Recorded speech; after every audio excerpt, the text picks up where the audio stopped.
Hey guys, it's Maggie and I am back today. We are going to be talking about my very first pelvic floor therapy appointment, which at this moment in time I have yet to go to because it's not till this afternoon. But I want to talk a little bit about why I'm going, what's been happening with me, and what I'm hoping to get out of this.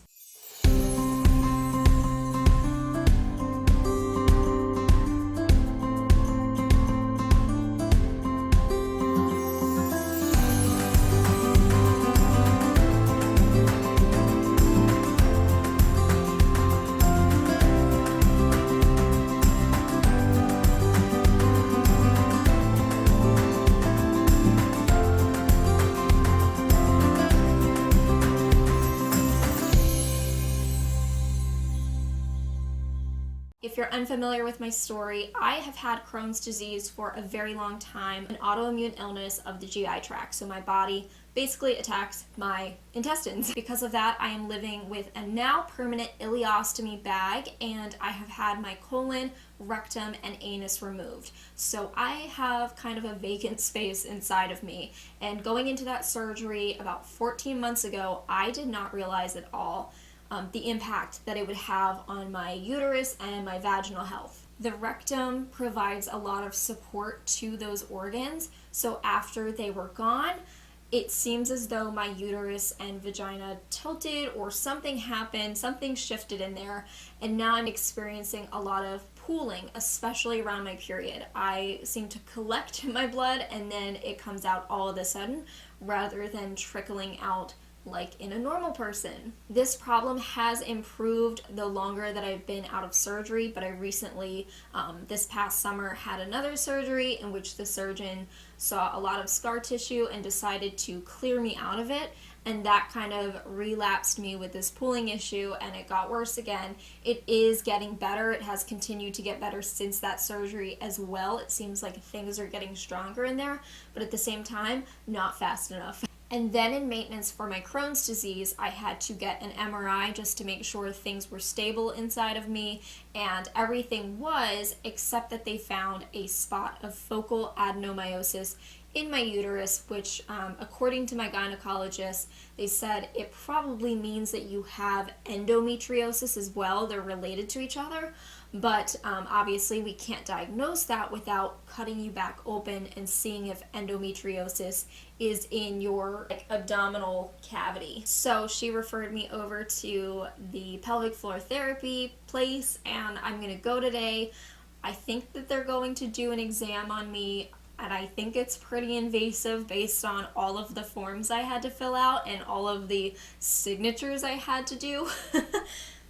Basically allowing them to do all of these tests, so I'm kind of nervous because I do experience pain like when I go to the gynecologist and they do exams. Yeah, so I'm hoping that they'll be able to figure out what's maybe weak, what's too strong muscle-wise in there, how I can work on it, and really get my uterus in tip-top shape, ready to go in case I am able to have and carry a pregnancy. All right, so let's get going to this appointment. Okay, we're about to go, and as you can see, our 2 feet of snow here. We got plenty. It's pretty warm today and actually melting a good chunk of it, though. Everything's turning into, well, heavily compacted in ice. We're almost there. I can barely see the screen with my sunglasses on. But you look really cool. So, what do you think of pelvic floor therapy? Initial thoughts? Honestly, from the beginning, I had no idea what it was, and I still kind of don't fully understand it. I know you've explained a lot to me, but very intrigued to learn more, and I honestly just thought it was like a lot of stretching. Yeah, well, I mean, you're not far off. I kind of like explain physical it therapy more so. It is physical therapy. Oh, it is? Like, I'm literally, this is a physical therapy place, and then I'm seeing a pelvic floor therapist specialist. Right. Okay. So, it's kind of like having a personal trainer for your lady parts. Huh. So, exciting. But we're almost there. I'll see what I can capture, and if I don't capture anything, then the next clip will probably be me sitting in the office talking to you. Hey guys, I am back. I'm back home. I had the appointment. It was awesome. We literally just got home, and I was like, I'm gonna go run upstairs to talk about the appointment before I forget anything about it. And let me say, I didn't I didn't really expect this. I will have to make more videos because this is going to be an ongoing thing. I'm really impressed with how that appointment went. I just made a video that kind of talked about medical professionals not being able to spend a lot of time with their patients. This was really nice. I spent quite a bit of time with the PT person, the pelvic floor therapist, and she was super thorough, which is amazing. And you might be surprised about this. We did not even get to the pelvic, like, actually inner part, if you get what I'm saying. I explained all of my medical and surgical history, which there is a lot. We all know that. I kind of explained in the beginning of this video. So I did the same thing for her, and I kind of talked about what I was hoping for, like not have this pooling issue and hopefully be able to get pregnant one day. And so she did a very thorough exam. We started with my posture, standing up. She had me stand on each leg and noticed some things that, like, I don't even get. It's not my area of expertise, obviously, but she was so knowledgeable. She said that I hyperextend my legs, which kind of like makes it so my pelvis can't move, I guess, which was really interesting. And she said that my pelvis sort of shifts a lot when I stand on my right leg as opposed to my left leg, so that was really interesting. She said that might be related to my ostomy bag. And then she had me sit and like move my legs a little bit, and then she had me lay down. And what she did was she explored all of my scars. She took a good look at my belly, and she said, I want you to breathe from your diaphragm. And I did. Here's the thing. I don't do a whole lot with my belly. It kind of freaks me out, which I think is reasonable with the amount of surgery that I've had. You know, I don't like touching my scars because they are numb, and I kind of hate that feeling. And I breathe up here because breathing in my belly, like especially around the surgeries, is painful for me. She said my posture, I lean forward a lot, and she said she wasn't really surprised about that because I've had so much surgery and you tend to like pull into yourself because when you stretch out, you feel like I told her, I felt like my wounds were being stretched. So the only things that I am working on until the next time I see her is working on this belly breathing. She said I could do it well when I did it. I was able to do it. And the thing that she said, this she was a little surprised about, and I was like, yeah.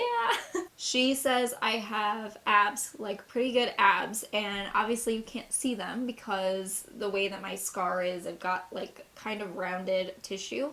But when she had me lean up and she felt around the tissue, she said there's no diastasis, which is when your muscles spread, and that's oftentimes you see that in pregnancy, is if you look it up, like it looks like a hole in your belly when you see it at the muscular layer. But yeah, she said she didn't see any of that, which was kind of surprising to her. And I said, yeah, like I can feel that when I use those abdominal muscles, like they tighten a bit, like they feel good to me. They don't hurt. I don't know. Again, I'm not really sure what to look for in terms of what's good and what's bad. So working on the belly breathing and then working on scar mobilization. She said even though the abs are good, the scar itself is very tight. And I was like, that doesn't surprise me because I don't let people touch that thing. I hate it when people touch it. I'm going to show you the scar that I'm talking about in case you're not aware. Alright, let me get the mic up here. So you can see I have a big midline scar, and this is when they did my ostomy surgery as an emergency surgery. I do have a lot of like keyhole. I don't know if you can see it because the exposure is kind of high, but I have one there. I've got a JP train. I've got more under my bag, and then like actually some under the flange. But this one, she was like, it's tight. Like I can tell you don't move it or touch it. I was like, yeah, because it freaks me out. So she worked on it a little bit, but she also gave me a pamphlet of ways to kind of massage it. And honestly, I might have to have Zach do it the first few times because it freaks me out. Anyway, she said with everything that I have in my medical and surgical history that it'll probably take a little bit to work on all my issues, and we ended it there so I could work on the breathing at home and the scar stuff, and she's gonna have me come back 1 to 2 times a week. So I actually scheduled 6 weeks in advance. So I think next week I'm going 1 time, and then after that I'm going twice a week. So hopefully next time I think we'll do more of a like internal pelvic exam, so that way she has enough time to do it.